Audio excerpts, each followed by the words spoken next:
तर 3 पक्षांना सोबत घेऊन आपण निवडणूक लढवतोय असं म्हणतात शरद पवार। राष्ट्रवादी, ठाकरे गट आणि काँग्रेस मिळून निवडणूक लढणार।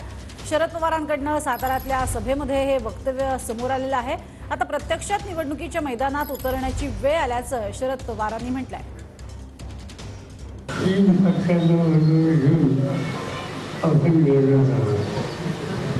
राष्ट्रवादी काँग्रेस पक्ष, त्याबरोबर काँग्रेस पक्ष आणि उद्धव ठाकरे यांच्या नेतृत्वाखालची शिवसेना, या सगळ्यांच्या वतीनं आपण निवडणुकीला सामोरं जातो आणि ज्या काही जागा आहेत या सगळ्या जागेच्या संदर्भात या तिन्ही पक्षांच्या मध्ये जवळपास एकूण झालेले आहे आणि आता प्रत्यक्ष आपण मैदानात उतरण्याची वेळ आली।